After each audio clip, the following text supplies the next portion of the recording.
Hello and welcome back to my channel. Today, a little bit of a special video in my workshop about an experiment I did with a cookie slab. You get a cookie slab when you take a tree and you cut it this way. So if it grows this way, you cut it this way, you like cookies. And this is what you see here. So you have the fibers of the wood growing in this direction. Cookie slabs have something very peculiar, which is they dry out a lot faster than the regular slabs you cut. And that is because the wood loses moisture on all the surface here and on the lower side. This slab I bought wet. Because I bought it wet, it was much cheaper. And when I bought it, it had about 28% of humidity. So I let it dry for a while. I don't have any pictures because I was not planning to make a video out of that. So I let it dry up until it was about 15%. 15% is a little bit too much. It should be 12% or lower, but I was impatient and so I just did it. To measure the moisture, I used this device. And what it can do, it can measure up to 2 centimeters low. So when I measured at that time, it showed me 15% at a depth of 2 centimeters. Now this, at that time, was about 8 centimeters thick. So you can imagine that if it was lower, it would have been even more than 15. So what I did is I flattened the slab on both sides and I measured again. And where it was before showing 15, when I measured again, it was 25%. And there is a logic to that. I had removed 1 centimeter on each side.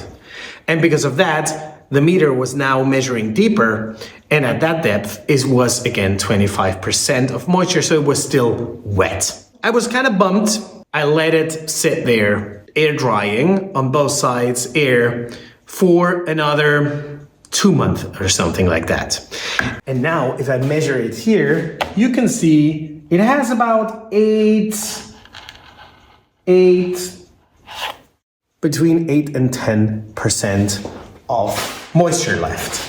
So that means two things. First of all, it dried out really fast because within 2 months, like it went from 25% to 8% at a depth of 2 centimeters. But the most important part, which was rather surprising to me, is that it stayed completely flat. It's flat at all places. It did not bend. It did not warp.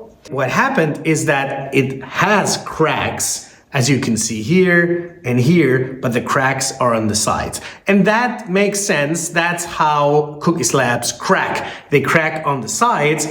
And because like in this case here, I'll make a table that is natural without epoxy resin with all the cracks in there. So I don't mind it cracking from the side because that's part of the natural process.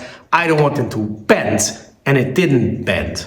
And that opens up interesting possibilities because it means that if you have a wet cookie slab and you flatten it on both sides and you let it dry, air dry, the chances are high that it will not bend.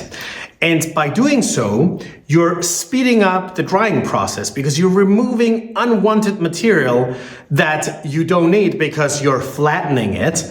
And that way you have the material that you actually want to stay on your cookie slab is closer to the air. That means it will dry out faster. It also means that in the ideal case where it doesn't bend like here, you can let it dry, and once you measure that the humidity is good, you're good to go. You can start sanding and then using it. You don't have to flatten it again. So that is an interesting discovery to me because it means that the wet slabs I bought, I can flatten them and then let them dry. This is the only experiment I did. So maybe with other cookie slabs, suddenly they bend. And if that happens, I will let you know. But my plan is to flatten all the slabs, also the wet ones, and then just let them dry. Let them crack on the side. And once they're dry, I can continue with the process. So that was it. I hope that's useful to you in case that you have something similar. If you like this video, give me a thumbs up, subscribe to my channel, and see you around.